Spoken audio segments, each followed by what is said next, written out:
1절에서 13절 말씀입니다. 야고보서 2장 1절로 13절 말씀 저하고 교독하시겠습니다. 먼저 1절에 있습니다. 나의 형제자매 여러분, 여러분은 영광의 우리 주 예수 그리스도를 믿고 있으니 사람을 차별하여 대하지 마십시오. 이를테면 여러분의 회당에서 화려한 옷을 입은 사람이 금반지를 끼고 들어오고 또 가난한 옷을 입은 가난한 사람도 들어온다고 하라. 여러분이 화려한 옷차림을 한 사람에게는 특별한 호의를 보이면서 여기 좋은 자리에 앉으십시오 하고, 가난한 사람에게는 당신은 거기 서 있든지 내 발치에 앉든지 하오 하고 말하면 바로 여러분은 서로 차별을 하고 나쁜 생각으로 남을 판단하는 사람이 된 것이 아니고 무엇입니까? 사랑하는 형제자매 여러분, 들으십시오. 하나님께서는 세상에 가난한 사람을 택하셔서 믿음에 부요한 사람이 되게 하시고 하나님을 사랑하는 이들에게 약속하신 그 나라의 상속자가 되게 하시지 않았습니까? 그런데 여러분은 가난한 사람을 없이 여겼습니다. 여러분을 압제하는 사람은 부자들이 아닙니까? 또 여러분을 법정으로 끌고 가는 사람도 부자들이 아닙니까? 여러분이 받드는 그 존귀한 이름을 모독하는 사람도 부자들이 아닙니까? 여러분이 성령을 따라 내 이웃을 배경과 사랑하는 그 끝나는 법을 지키면 사랑하는 일입니다. 그러나 여러분이 사람을 차별해서 대하면 죄를 짓는 것이요, 여러분은 율법을 따라 범법자로 판정을 받게 됩니다. 누구든지 율법 전체를 지키더라도 한 조목에서 실수하면 전체를 범한 자신이 되기 때문입니다. 간음하지 말라 하신 분이 또한 살인하지 말라고 말씀하셨습니다. 어떤 사람이 간음은 하지 않는다고 하더라도 살인을 하면 결국 그 사람은 율법을 범하는 것입니다. 여러분은 자유를 주는 율법을 따라 앞으로 심판을 받을 각오로 말도 그렇게 하고 행동도 그렇게 하십시오. 있습니다. 심판은 자비를 베풀지 않는 사람에게는 무자비합니다. 그러나 자비는 심판을 이깁니다. 아멘. 복음을 믿는다는 것은 어떤 의미입니까? 또 어떤 결과를 가져다 줍니까? 어떤 변화를 가져다 줍니까? 네, 그냥 구원을 받고 천국에 간다, 땡, 이렇게 믿으면 복음을 제대로 이해하지 못하는 것이고 큰 그림을 전혀 못 보는 것입니다. 너무나도 제한적인 의미인 것입니다. 구원은 단지 우리가 죽어서 천국 간다는 그 의미 이상을 포함하고 있습니다. 구원을 받아서 천국 시민이 된 것이 맞습니다. 예, 하나님 나라의 백성이 되었는데요, 하나님 나라의 헌법이 있습니다. 그것이 성경 말씀이죠. 하나님의 뜻이 있습니다. 그래서 이제는 하나님 나라의 가치관으로 하나님의 뜻대로 살게 된 것입니다. 또 우리가 죄의 용서함을 받았습니다. 그럼 우리가 죄의 용서함을 받았으니까 이제 아무렇게나 살면 됩니까?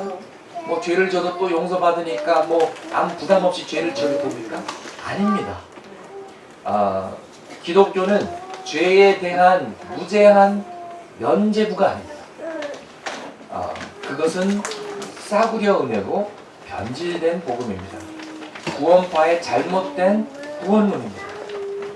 죄 용서 받은 것은 우리가 거룩한 삶을 살라고 하신 것입니다. 거룩한 삶의 첫 걸음인 것입니다.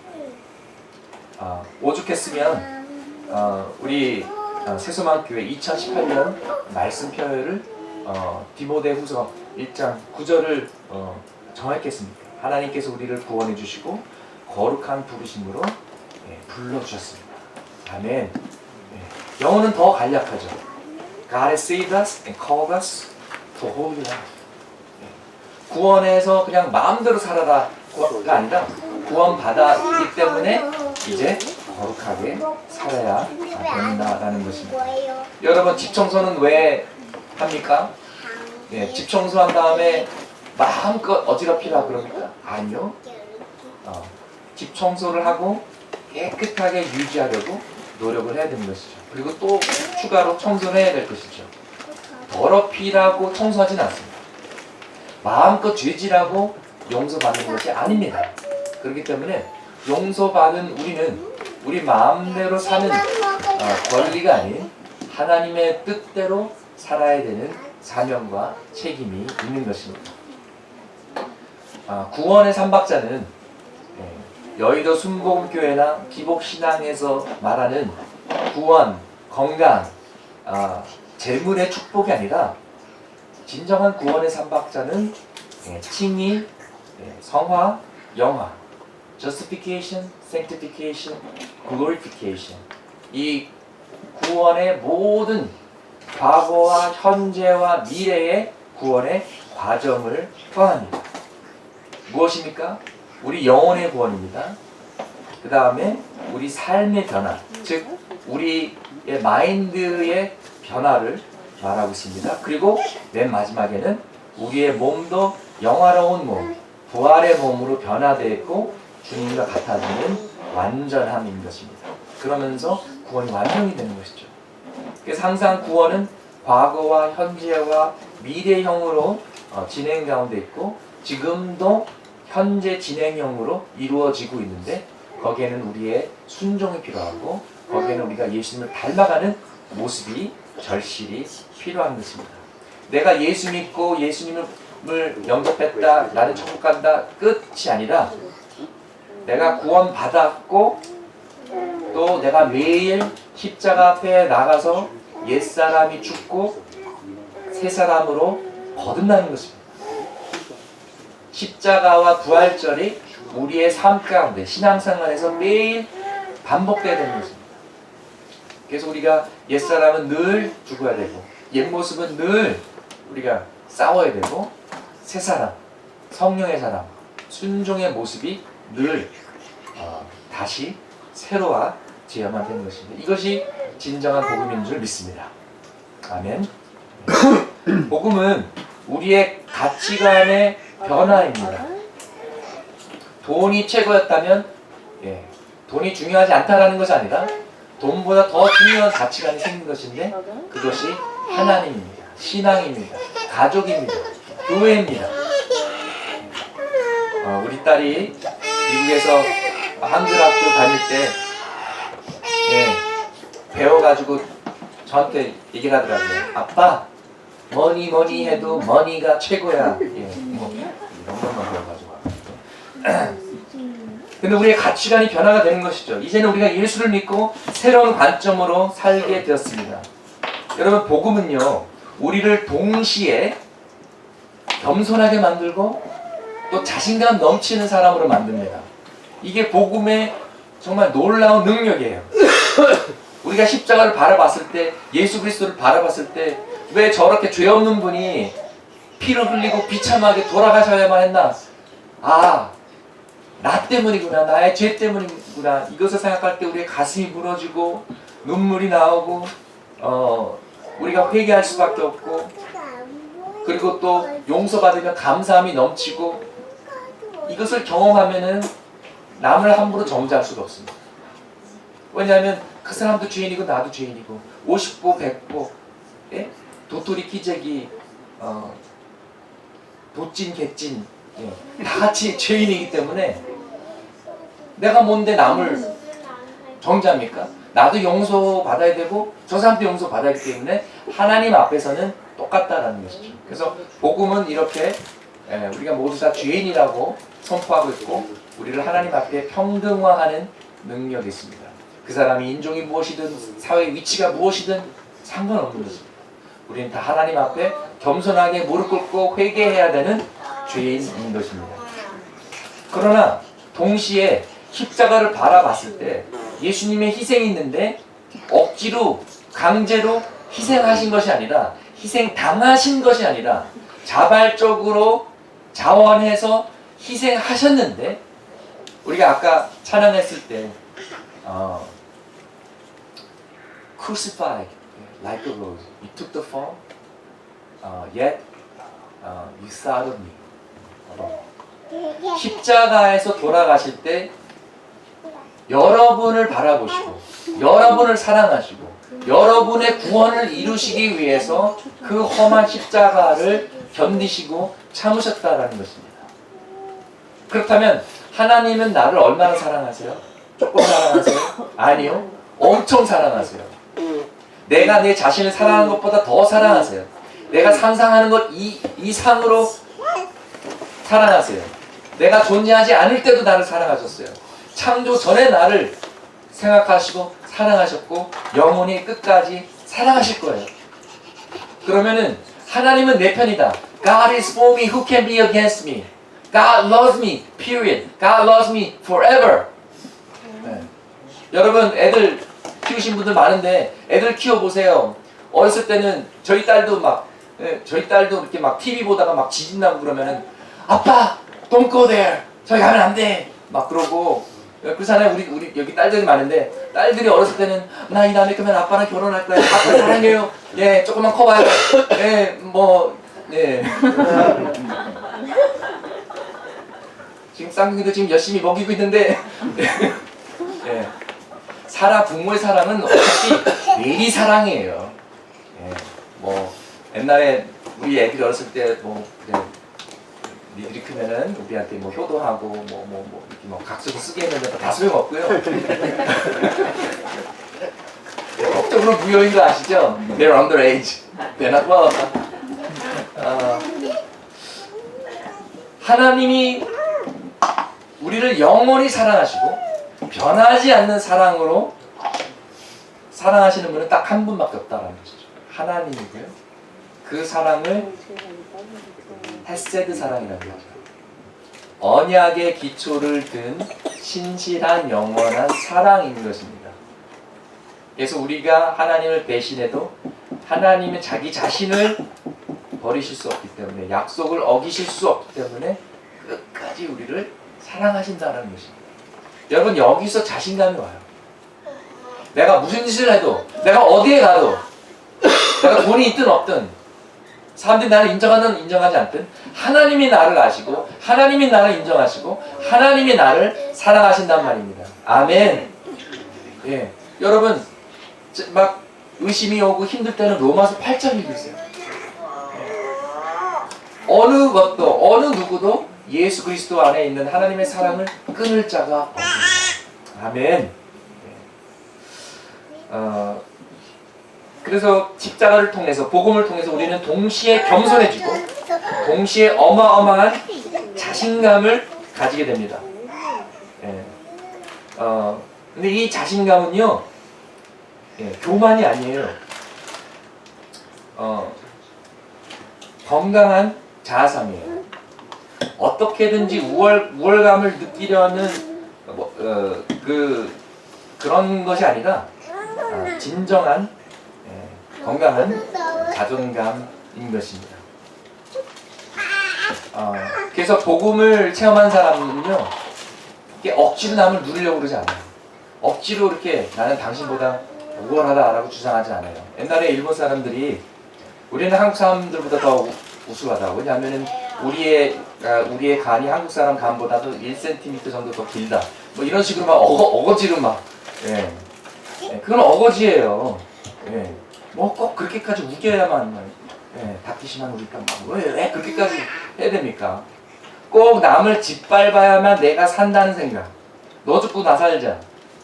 이렇게 제로섬 게임은 한국 사회를 병들게 하고 있습니다. 과도 경쟁은요, 이 나라의 사업과 경제도 교육도 망치고 있죠. 근데 하나님의 복음은 제로섬 게임이 아닙니다. 너 살고 나 살자. 같이 윈윈하는, 상생하는 전략이고 같이 함께 평화롭게 공존하고 번영하는 그런 전략입니다. 그래서 십자가를 통해서 우리가 겸손과 또 교만이 아닌 confidence, 자신감을 얻게 되어지는 것이죠. 나를 향한 건강한 자아상이 회복되게 되는 것입니다. 내가 그만큼 귀하고, 오늘 말씀에도 이웃을 자기 몸같이 사랑하는 이 법을 지키면 잘하는 것이라고 했는데, 어떻게 보면은 내가 내 자신을 진정한 사랑으로 사랑하지 못할 때 남도 사랑할 수 없어요. 여러분 그거 아세요?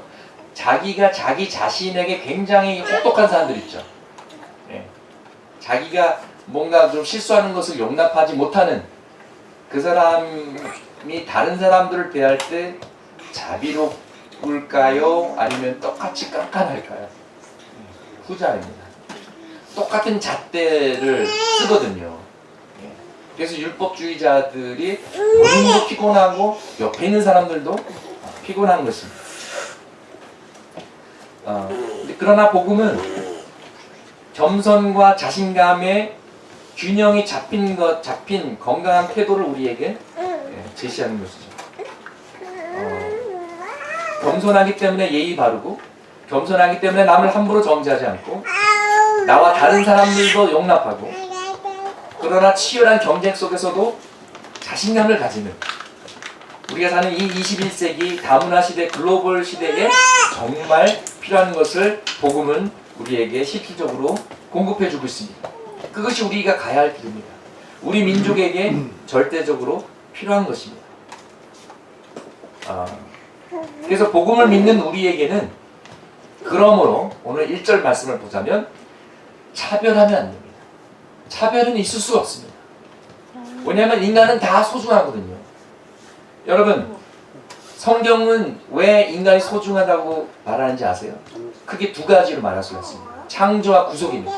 첫 번째, 하나님께서 우리를 지으셨는데 다른 동물들과 다르게 지으셨어요. 어떻게 지으셨어요?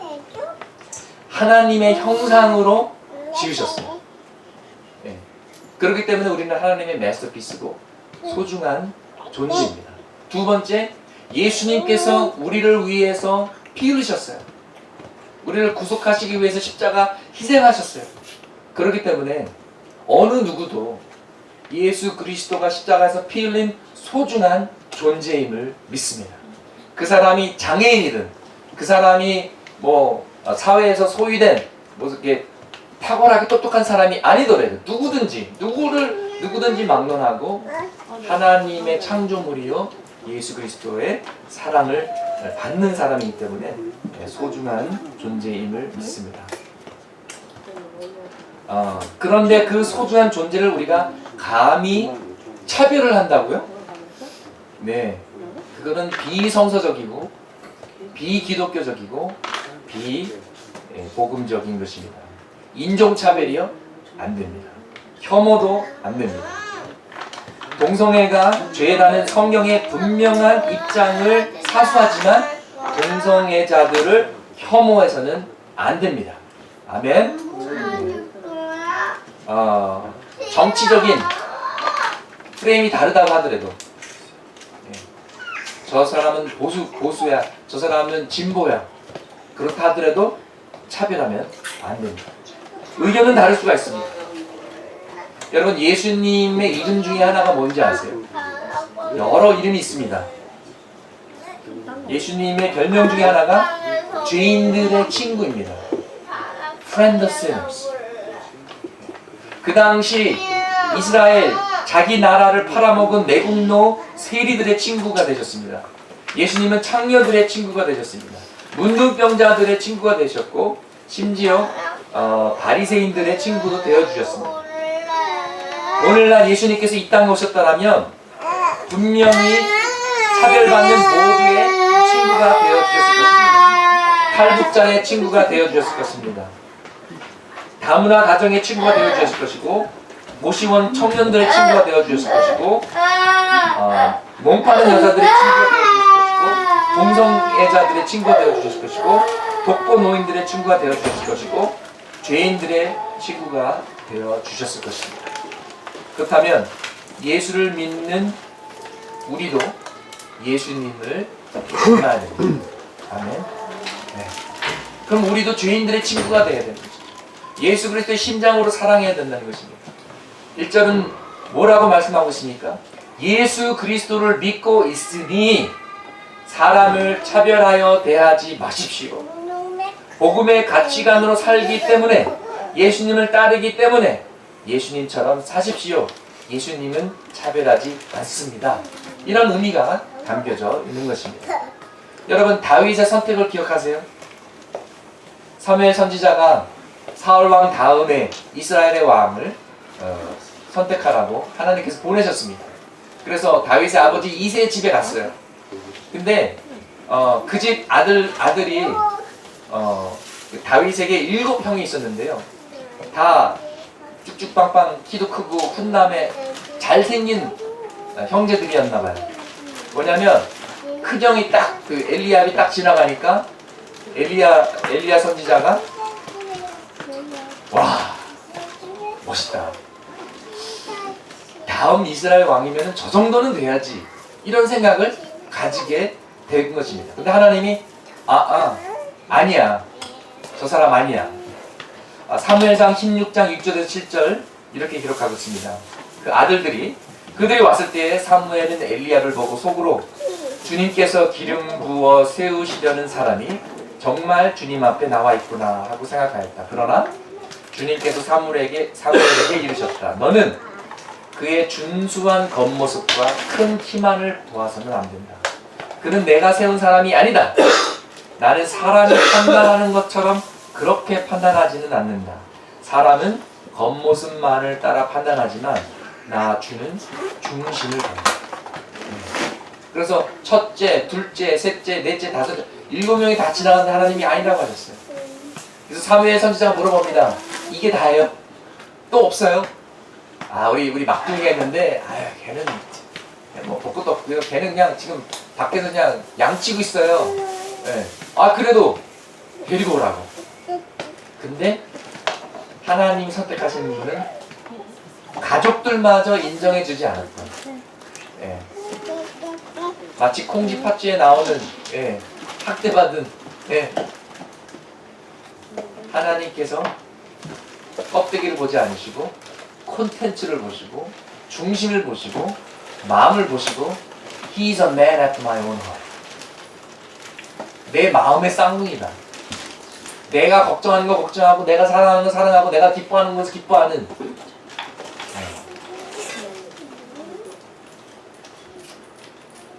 하나님께서 우리의 껍데기를 보지 않으시고 중심을 보시는 줄 믿습니다. 특별히 우리 대한민국 사회는 상당히 외모지상주의적입니다. 강남에만 성형외과가 470개가 넘는데요. 강남의 교회가 470개가 되면 얼마나 좋겠습니까? 성형외과가 470개가 넘는데요. 그리고 또 강남 지역까지 포함하면 2,000개, 3,000개가 될 거예요. 중국도 취업 인터뷰할 때 외모를 굉장히 보고 그 다음에 특별히 키를 본대요. 그래서 최근에 어떤 상황이 벌어지냐면은 키를 크게 하기 위해서 병원에 가서 일부러 다리를 부러뜨리고 뼈를 부러뜨려가지고 그 뼈 사이에 쇠를 넣어가지고 키를 늘린대요. 근데 그게 제대로 아물지 않아가지고 평생 쩔뚝거리는 그런 젊은 남자 여자들이 생기는 거예요. 얼마나 불쌍합니까? 실력을 봐야지. 왜 껍데기를 봐요? 얼마나 허무하고 얼마나 어리석습니까? 그러나 그것이 우리 세상의 가치관이고 우리 세상의 모습이라는 것이죠. 하나님은 중심을 보시고 영혼을 보십니다.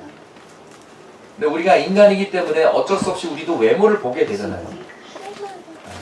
그러나 우리가 그 사람의 사람 됨됨이를 보려고 노력해야 됩니다. 그 사람의 진정한 모습, 내면을 보고 성품을 보고 특별히 우리 아직 싱글들은 뭐 그래봤자 지만이지.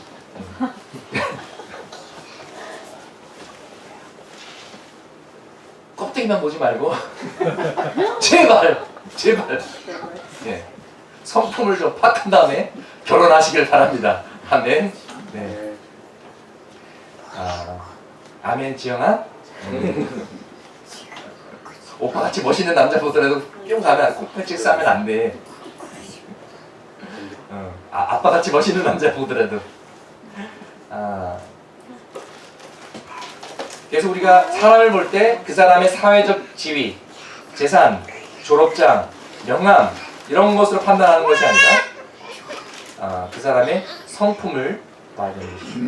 그래서 성품 고백이 중요한 것이고요.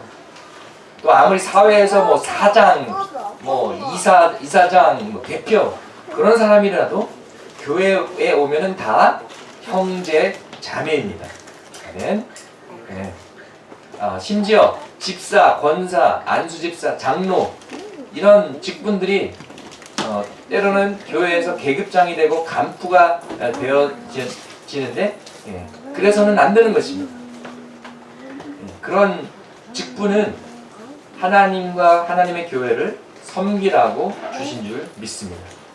여러분 목사의 그 헬라어 원어가 뭔지 아세요? 디컨이에요. 디컨. 그럼 집사의 원어가 뭔지 아세요? 디컨이에요. 디컨. 그러면 디컨이 뭐예요? 무슨 뜻이에요? 종, servant, 섬기는 자 이런 뜻이에요. 예. 물론 목사님들이 교회를 맡아서 목양하고 목회하는 목자 맞습니다. 예. 그러나 교회의 머리는 담임 목사가 아닌 예수 그리스도고 목사는 단지 선한 목자, 궁극적인 목자 대신 예수님을 따라가는 어시스턴트 목자예요. 예. 청직이고요. 목동직입니다. Jesus is the ultimate shepherd. He is the good shepherd. 우리는 그냥 어시스턴트라는 것이죠. 상당히 위험한 것은요. 목사 위에 머리가 없고 뚜껑이 없고 어카우너빌리티가 없고 목회자가 어느 순간에 절대적인 군림자로 다스리면 안 됩니다. 문제가 생깁니다. 교주도 아니고 독재자도 아니고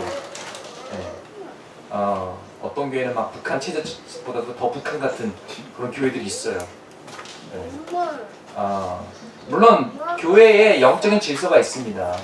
우리가 분명히 담임 목사님을 존경하고 또 말씀을 따라야 됩니다. 그러나 교회는 담임 목사님의 개인적인 소유가 아니고요. 그래서 세습하면 안 되는 것이고 교회는 하나님의 것이고 하나님을 두려워하는 마음으로 교인들을 섬겨야 되는 줄 믿습니다. 말씀은 목회자가 담대히 선포하지만 교회 행정은 자기 마음대로 쥐고 휘두르면 안 되는 것이죠. 교회의 리더십과 함께 기도하며 신중하게 의논하며 함께 이끌어가는 것이 건강한 모델입니다. 그냥 자기 마음대로 My word is the law 그거는 아니라는 것입니다. 복음은 우리에게 겸손과 자신감을 줍니다. 또 복음은 우리에게 책임과 함께 우리에게 특권과 함께 책임을 주는 이런 밸런스된 그런 것이 복음인 것이죠. 2절 말씀에 교회에 화려한 옷과 금반지를 끼고 온다. 그럼 이게 무슨 모습인지 알아요. 자, 미국에서 마지막으로 섬겼던 이민교회가 대형교회였는데 뭐 다 그런 거는 아니었지만 많은 분들이 주일마다 패션쇼를 하시더라고요. 심지어 뭐 투베드룸 아파트, 원베드룸 아파트에 힘들게 사시는 분들도 교회 올 때는 차 타고 오니까 꼭 독일차를 뽑으셔가지고 오는 그런 한국 분들의 허세도 제가 보았습니다. 뭔가 있어 보여야만 하는. 그래서 그런 것 때문에 신방을 안 받으신 분도 만났어요. 신방가 목사님 절대 오시면 안 됩니다. 주소도 알려주지 않아요. 신방 오시면 저 교회 옮깁니다. 막 협박까지 하고. 안타깝게도 아직도 복음의 가치관이 아닌 세상의 기준으로 사시는 분들이죠. 또 제가 그 부목사로서 사용하면서 예배 시간마다 통역할 때도 있었지만은 자리 안내를 하거든요. 그러면 방문자들 또 세신자, 휠체어 타신 분들 이런 분들은 특별석이 있어요. 지정석이 있어요. 처음 오셨는데 또 몸이 불편한데 이런 분들은 좀 편한 자리로 편하게 예배 드리시라고 우리가 배려를 해드립니다. 또 노약자 분들, 나이 드신 분들, 동시 통역이 필요하신 분들은 이제 이어폰도 드리고, 그러나 그 외에는 누구든지 장로건 뭐 집사건 그냥 순서대로 앞좌석부터 이제 배석하게 되는 것이죠. 물론 뭐 뒷좌석을 고집하는 분들도 계십니다. 그리고 또 긴 의자에 가운데부터 앉지 않고 꼭 가장자리에만 거기서 움직이지도 않고 그런 분들 계시죠. 그러나 중요한 포인트는 차별하지 않는다라는 것입니다. 그리고 교회는 차별해서는 안 된다는 것이죠. 자리 배정뿐만 아니라 그 사람을 대하는 태도도 차별하면 안 된다. 부자 교인은 자주 신방 가고 자주 만나고 전화 오면 막 바로 달려가고, 가난한 성도는 신방 오라 그래도 바쁘다고 안 가고 신경도 안 쓰고, 이것은 하나님께서 분노하실 만한 모습이라는 것입니다. 하나님은 오히려 약한 자, 소외된 자, 변두리 사람들에게 관심을 가지라고 하십니다. 왜? 하나님 자신께서 그렇게 하셨거든요. 바로 오늘 본문 그 전 구절 야고보서 1장 10절에 뭐라고 기록되어 있습니까? 하나님 아버지께서는 보시기에 깨끗하고 흠이 없는 경건은, 진짜 신앙은 고난을 겪고 있는 고아들과 과부들을 돌보아주며 자기를 지켜서 세속에 물들지 않게 하는 것입니다.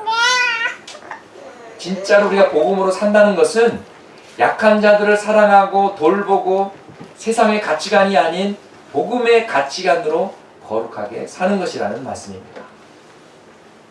그래서 4절 말씀 보면 차별은 예수님이 가르치신 골든룰을 어기는 것입니다. 마태복음 7장 12절 말씀에 그러므로 너희는 무엇이든지 남에게 대접을 받고자 하는 대로 너희도 남을 대접하여라. 이것이 율법과 예언서의 본뜻이다. 차별은 비성서적, 복음적입니다. 그리고 4절 말씀에 나쁜 생각이라고 말하고 있습니다. 우리가 왜 부자한테 잘해줍니까? 뭔가 유익을 빵 부스러기라도 얻으려는 그런 불순한 동기 때문입니다. 그런데 우리가 사람을 만나고 사람을 대할 때 내가 이 사람으로부터 뭔가를 얻을 수 있는가 이렇게 계산을 뚫기면은 그건 나쁜 생각이라는 것이죠. 이 사람이 내게 필요한 사람인가 아닌가? 이거는 나쁜 생각입니다. 못된 것입니다. 이 사람이 나에게 필요하지 않는 사람이더라도, 내가 이 사람에게 베풀어도 이 사람이 나에게 갚지 못할 사람이더라도 사랑으로 섬기는 것이 복음입니다. 우리가 받은 복음이 무엇입니까? 우리는 은혜를 받을 자격이 없음에도 불구하고 하나님의 사랑을 받았습니다. 은혜를 받았습니다. 여러분, 우리가 은혜 받으니까 좋아요, 나빠요? 좋죠. 다른 사람에게도 그렇게 하라는 거죠. 다른 사람에게도 그 은혜를 베풀라는 것입니다. 하나님께서 우리를 외모로 판단하지 않으니까 좋아요, 나빠요? 좋아요. 다음에 거기 훈남이시니까 좀 없으시겠지만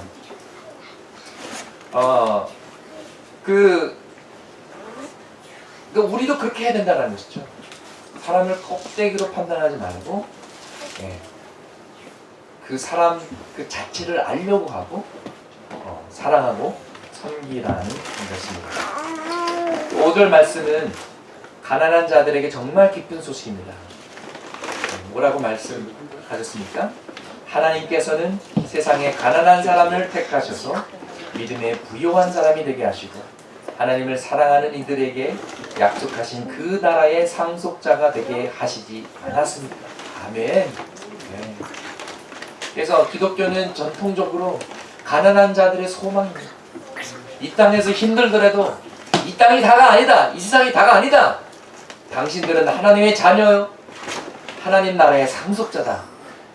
이렇게 위로해 주었던 것이죠. 오늘날 한국 교회는 어떻습니까? 가난한 자들에게 기쁜 소식이 되고 있는 그런 교회의 모습입니까? 복음은 어리석은 자를 지혜롭게 변화시키고 약한 자를 강하게 변화시키고 낮은 자를 높게 하는 game changer, life changer 임을 믿습니다.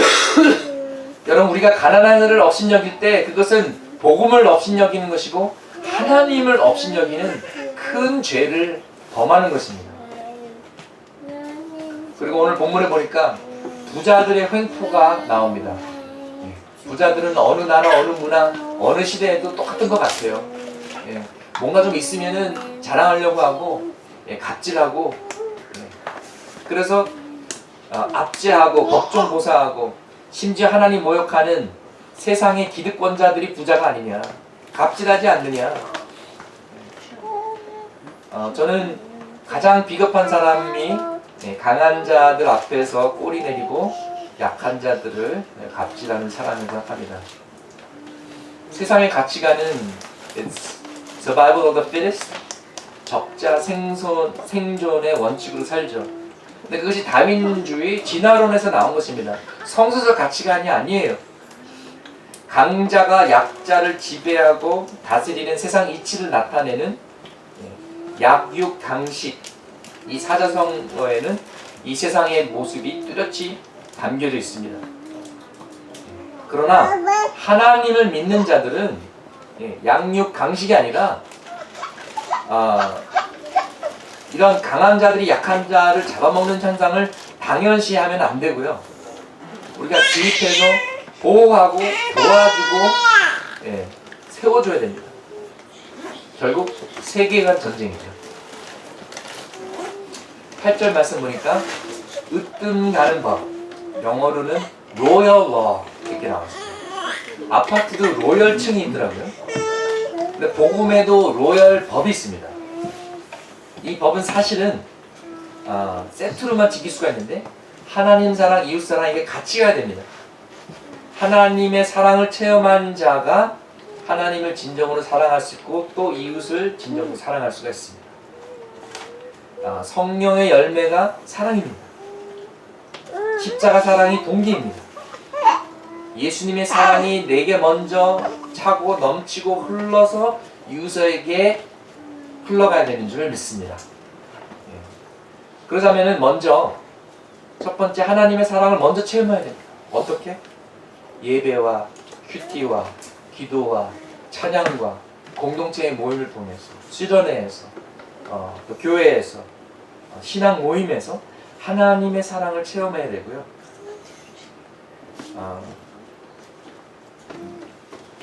그 다음에 이웃사랑이 하나님 사랑의 적용과 실천이 되는 것이죠. 그래서 사랑의 봉사와 섬김으로 나타나는 것입니다. 근데 여러분, 우리가 모든 사람을 좋아할 수는 없어요. 불가능합니다. 나랑 안 맞는 사람들 있죠? 네. 뭐 때로는 식구들도 안 맞고 남편도 안 맞는데, 아내도 안 맞는데, 안 맞는 사람들이 당연히 있죠. 교회에 오면 나랑 스타일이 완전히 다르고. 그렇지만 그럼에도 불구하고 서로 사랑하는 것이 가능한 줄 믿습니다. 네. 아멘. 그럼 여러분, 사랑이 먼저인가요? 아니면 섬김이 먼저인가요? 네. 사랑하면 섬기게 됩니까? 아니면 섬기면 사랑하게 됩니까? 네. 둘 다예요. 네. 사랑하면 섬기게 되는 건 맞습니다. 그리고 섬기다 보면 사랑하게 되는 건 맞습니다. 네. 사랑하는 사람을 위해서 기도하고 사랑하지 않더라도 기도하면 사랑하게 돼요. 네. 예린이, 세린이, 아린이 태어나기 전부터 기도를 했더니 태어나는데 너무 반가운 거예요. 야, 여러분 밥 먹을 때요. 사람은 혼자 밥 먹는 걸 별로 좋아하지 않아요. 같이 먹기 원하는데 누가 친한지 알려면 회사나 교회에서 누구랑 밥 먹는지 보면은 누구랑 친한지를 금방 알 수가 있어요. 근데 친한 사람끼리 같이 밥 먹는 건 맞아요. 근데 친하지 않더라도 매일 같이 밥 먹잖아요. 친하게 됩니다. 사랑도 마찬가지예요. 때로는 막 사랑이 막 내 안에서 막 차고 넘치고 막 풍성하지 않을 때가 있어요.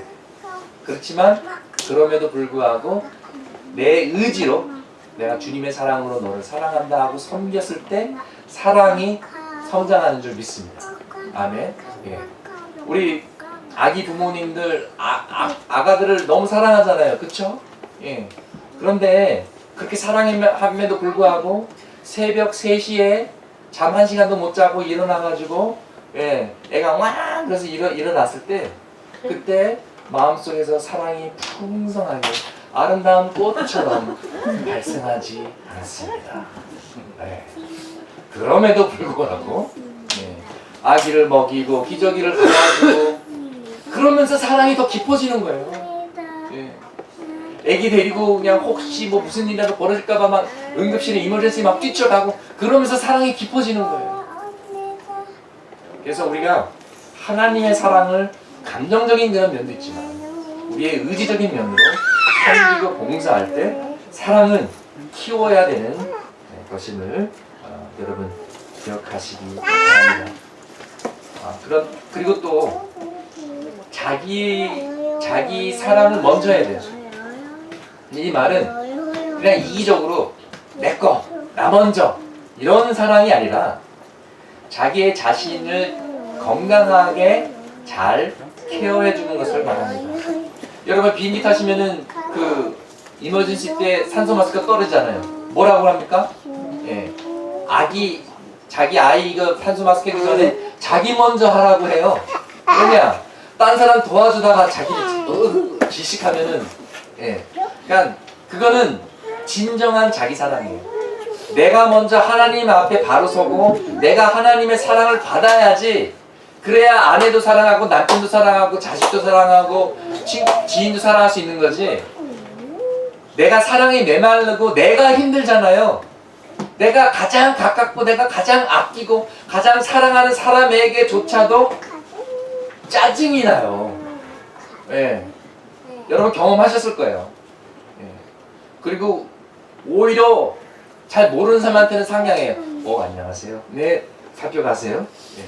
가족들에게는 편하니까 야! 막 이러고 막 우리가 상처 주는 사람들은 멀리 있는 사람들이 아닙니다. 제일 가까이 있는 사람들한테 상처 줘요. 그게 사랑의 모순이죠. 부모가 자녀들에게 왜 화를 내요? 사랑하니까. 저기 뭐 부산에 누가 뭐 고등학교 시험 봐가지고 빵 좀 받았다. 아무렇지도 않아요. 뭐 그냥 행복하게 살아라. 근데 내 아들이 내 딸이 빵 좀 받았다. 그러면 뚜껑 열리죠. 그렇기 때문에 우리가 먼저 하나님 앞에 바로 서지 않으면 옆에 있는 사람을 사랑하기가 힘든다는 거죠. 인내하기 힘들어요. 저의 간증이자 여러분의 체험인 줄 믿습니다. 목사도 똑같아요. 기도하고 성령 충만하지 않으면 힘들어. 그래서 9절 말씀 보겠습니다. 9절 말씀에 차별은 죄다. 율법을 어기는 범죄자다. 마태복음 7장 12절 말씀에 뭐라고 했습니까? 그러므로 너희는 무엇이든지 남에게 대접을 받고자 하는 대로 너희도 남을 대접하여라. 이것이 율법과 예언서의 본뜻이다. 율법의 핵심이라는 것이죠. 사랑으로 섬겨라. 차별하지 말라. 여러분, 만약에 독약이나 사약을 한 접시 마시면 어떻게 됩니까? 죽습니다. 어느 초등학교 학생이 시험을 봤대요. 근데 시험 문제 이런 문제가 있었답니다. 곤충을 세 부분으로 나누면 이제 머리, 가슴, 배가 답인데 이 학생은 죽는다라고 썼대요. 독약 한 접시 마시면 죽습니다. 그럼 독약 두 접시 마시면 어떻게 됩니까? 역시 죽습니다. 율법이 몇 개죠? 613개. 하지 말라는 명령이 365개, 하라라는 명령이 248개. 그래서 1년 내내 순종하라. 그 당시 유대인들은 몸속의 모든 뼈와 모든 마디가 248개라고 믿었는데 온 몸과 정성을 다하여 365일 하나님 말씀에 순종하라라는 그런 뜻이 담겨져 있습니다. 10절 말씀에 보니까 율법은 다 지켜야 된다. 613개 하나라도 안 지키면은 율법을 다 범하는 거나 똑같다는 것이죠. 근데 여러분 우리는 613개가 아니라 10계명이 10개도 힘들잖아요. 사람 죽이지 않았어도 예수님의 해석에 따르면 형제에게 이 또라이 이렇게 분노만 해도 지옥의 불을 피하지 못할지어다 이렇게 말씀하셨잖아요. 그래서 인간이 구원받는 건 불가능해요. 인간이 율법을 완벽하게 순종하는 것은 그래서 예수님께서 우리 대신 십자가에서 죽으신 것입니다. 자, 이게 무슨 말입니까? 무슨 뜻입니까? 왜 갑자기 차별 금지 이야기하다가 야고보서가 율법 이야기를 꺼냅니까? 차별하지 말라는 것은 율법의 핵심인 하나님 사랑에 관한 것입니다. 이웃 사랑의 명령입니다. 또 복음의 핵심 DNA라는 것이죠. 왜냐하면 복음 안에서 우리가 모두 다 소중한데 어떻게 차별합니까? 어떻게 정죄합니까? 이것을 어기면 모든 율법을 어긴 것 같이 심각하다는 것입니다. 우리가 예수 믿는다고 하는데 사랑이 없으면 무슨 신앙이 있는 거예요? 우리가 교회 다닌다고 하는데 차별하면 정말 니들이 하나님 믿고 교회 다니는 거 맞아? 이렇게 질문할 필요가 있는 것이 아닙니까? 말이 됩니까? 하나님 사랑하면 이웃을 사랑해야 합니다. We must. This is not an option.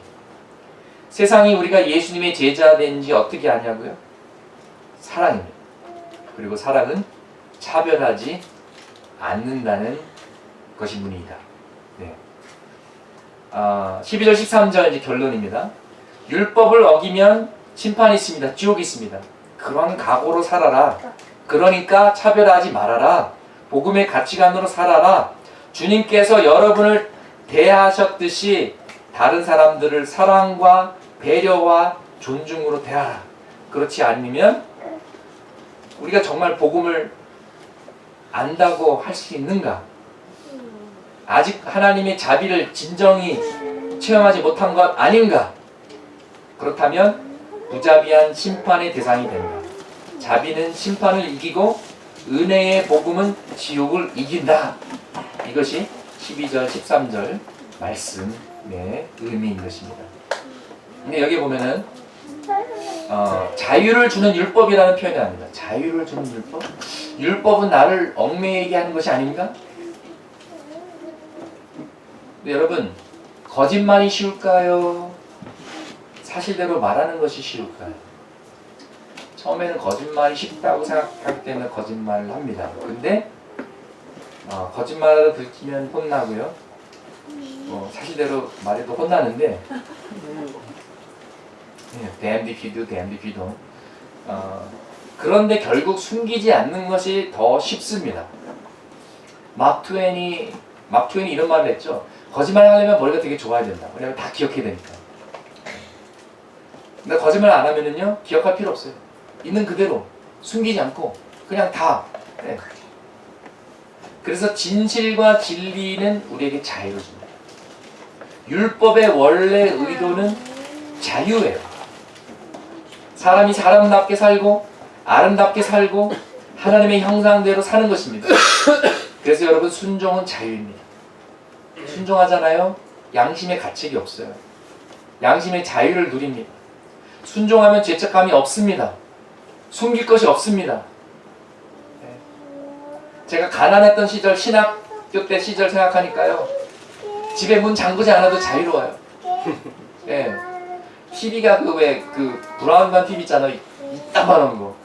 제발 누가 좀 훔쳐갔으면 했었어요. 예. 컴퓨터도 중고 사가지고 컴퓨터 켜고 한 5분 10분 산책하고 와요. 예. It takes that long to boot up. 예. 여러분이 법을 지키면은 고속도로에서 달리면서 경찰을 봐도 마음이 편안합니다. 평안해. 예. 경찰을 봐도 다리가 저리지 않아요. 예. 그러나 고속도로에서 빨리 달리다가 경찰차를 보면은 가슴이 철렁합니다. 법을 어기는 것이 자유라고요? 내 마음대로 사는 것이 자유라고요? 아니요. 진실은 죄의 종묘타는 것입니다. 진정한 자유는 하나님께 순종하는 것임을 믿습니다. 시편 19편 1절에서 10절 말씀을 이렇게 이야기하고 있습니다. 제가 먼저 영어를 읽고 한국말로 읽어드릴게요. The law of the Lord is perfect, reviving the soul. The statutes of the Lord are trustworthy, making wise the simple. The precepts of the Lord are right, giving joy to the heart. The commands of the Lord are radiant, giving light to the eyes. The fear of the Lord is pure, enduring forever. The ordinances of the Lord are sure and altogether righteous. They are more precious than gold, much more than pure gold. They are sweeter than honey from the comb.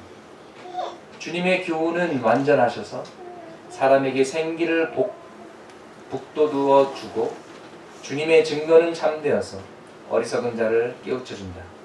주님의 교훈은 정직하여서 마음에 기쁨을 안겨주고 주님의 계명은 순수하여서 사람의 눈을 밝혀준다.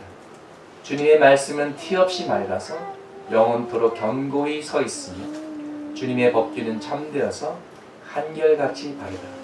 주님의 교훈은 금보다 순금보다 더 탐스럽고 꿀보다 송이꿀보다 더 달콤하다. 아멘. 한번 기도하시겠습니다. 여러분, 율법은 예수 그리스도 안에서 업그레이드 된 것이지 폐지된 것이 아닙니다. 돌에 새겨진 십계명이 아니라 우리 가슴에 새겨진 것이고, 이제는 인간의 힘으로 순종하는 것이 아니라 성령의 능력으로 순종하라는 것입니다.